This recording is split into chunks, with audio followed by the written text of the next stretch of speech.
Like I said, for my first fight in the UFC, pressure makes diamonds, and I'm still shining.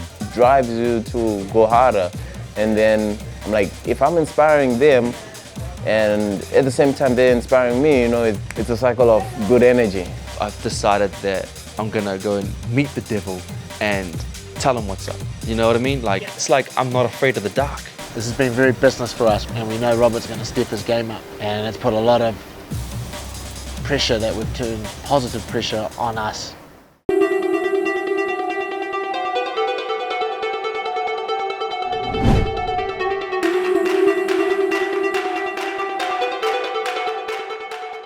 Yes, so like our fight camp is something that basically a professional fighter has to go through to prepare for one of their matches. We get an opponent and then we get a proposed date, and then we kind of reverse engineer it from that date, what we have to do in terms of the fight camp, and they normally last between 8 and 12 weeks, and it's all basically physical and mental preparation for that specific opponent, and obviously in our case Robert Whittaker for this one. Gotta be very careful. UFC 271 is a pay-per-view event. We're fighting in Houston, Texas, H-Town, where everything is bigger and better. Israel, he's a natural. He's the person that you have to do justice by pointing them in the right direction. You're showing them a path, and then they light that path up for themselves. He picks things up very, very fast. In terms of the technical side of the sport, the other stuff he's working on, life. Yeah, I was the guy that I'll learn something today and I'll use it on you tomorrow. Because I was that gifted to like learn and absorb, like monkey see, monkey do. Not giving a fuck what anyone thinks, and it's too fucking crazy. I'm the most humble person I know, you know? Facts. Tell me, where's the lie? You know? But I'm learning so much as I go into this part of my career, you know, like the last few years of my career. So I'm really soaking it in. I want to apply pressure like J. Cole. But I'm a special fighter, you know, so I don't feel like I'm a special person, but like as a fighter, there's no one like me.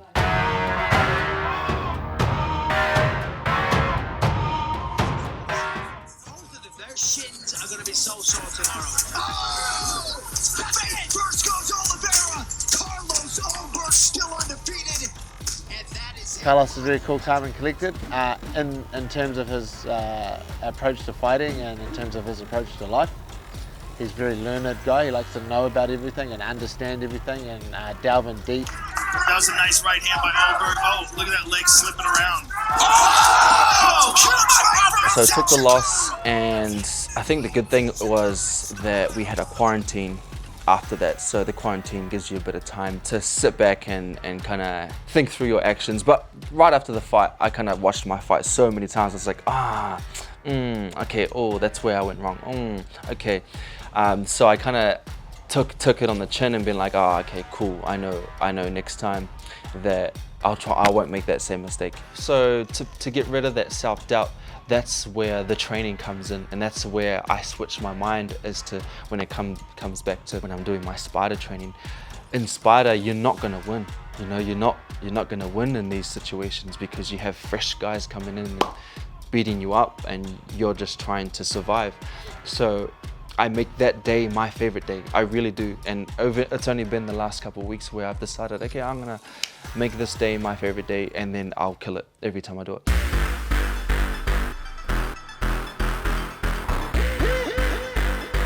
Okay, Bloods is they're like really off the cuff guy, really sporadic, very difficult person to work out what exactly he's gonna do.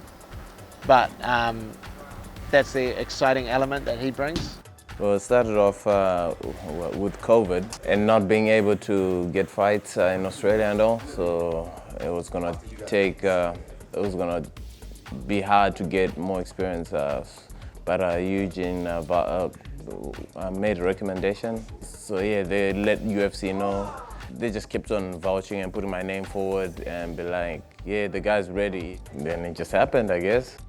Yeah, it's the Black Squad. The funny thing is we're all King in the Ring champs. Both of them 2-time King in the Ring champs, me 3-time King in the Ring champ.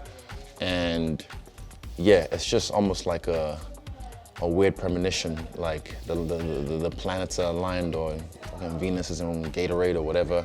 I just feel this is another three-peat coming that's gonna be massive, you know? And the synergy this camp has just been beautiful. We've been having fun, so yeah, I can't wait to show off that. So in our camp, we'll do wrestling, we've got sparring, we've got endurance training, we've got strength training.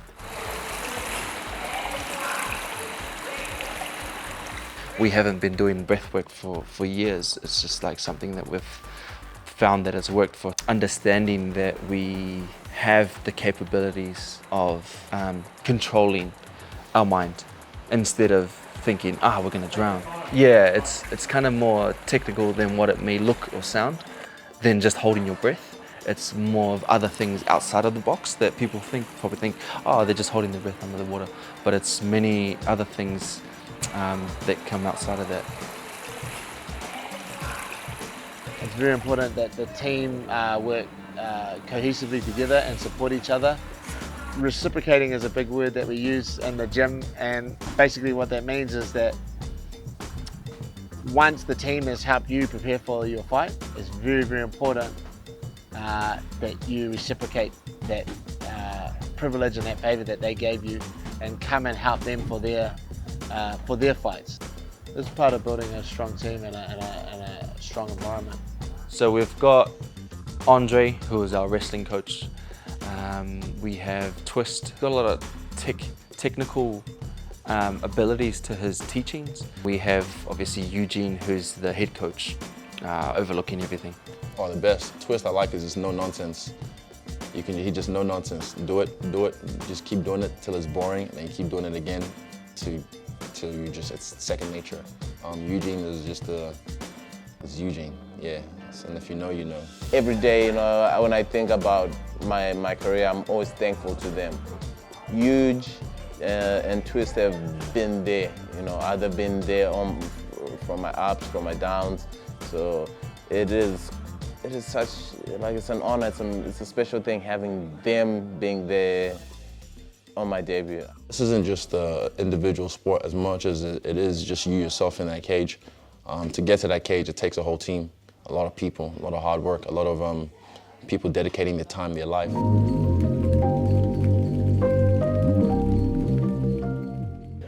Contrary to popular belief, even though my parents didn't want me to do this for a career, they still supported me. Even when I moved to Auckland, I guess against their will, they still supported me. They still got me a place to stay, still made sure I was looked after, still made sure if I needed anything, they supported me. When I moved to China, they still supported me. They've been there this whole time before fighting. So now that we're in the big time, yeah, it still goes on. It's the same energy, so nothing ever switches up. And it's even more, actually. There's more support now. Like, my parents are invested in the game heavily, not just in my fights, but they watch every UFC card. And my brother's, you know, producing my YouTube channel. He started that up, and then now we're rolling, you know. Almost a year in, we're over 600K subscribers, and it's just, yeah, it's a family business now. With this fight, for some reason, I'm feeling very confident, you know. The nerves have not hit. I mean, I've been fighting for a very long time, so it's just another fight. I just finished sparring. It's probably my best sparring yet. Even everyone was just like, you look like you're having too much fun in there. I was. Definitely was. I just felt like my last sparring, I like to treat it like a little bit of the same swagger as the fight. So yeah, I was having fun in there, and I was just, yeah, this is the last week, last hard push. In the first Whittaker fight, I said he's not used to that pressure. He's been away too long. It's an acquired taste. Yeah, I don't think there's any pressure on him because I already knocked him out twice, so he's gonna come in there free. But at the same time, he knows he doesn't want me to knock him out again or finish him again, so there's that pressure on him that I can't lose, but he's gonna lose, so sorry, not sorry. Preparation is always key, so when you prepare yourself in the right way, then you'll be ready for, I guess, anything that might stand in front of you. I'm taking each day as it comes, you know, step by step. I can't be looking at the destination if I cannot focus on the trip, you know. So you need to focus on what's in front of me. Mainly focusing on what I can do and my abilities. It made the whole thing easier, and yeah, I can enjoy it better. We've approached this fight in a very, what can I say, like workmanship way.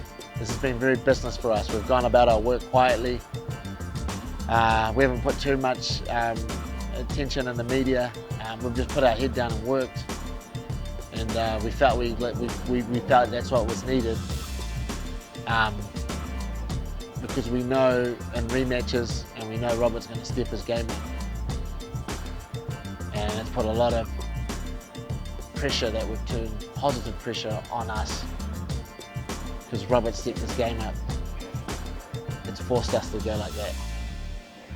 And that's why it's been a very workmanlike performance during this camp with Israel. And it kind of reminds me of the old days when there was no pizzazz, there was no media, because that's what we've done. Yeah. We've just put our head down and just like, yeah, worked unbelievably hard. Yeah.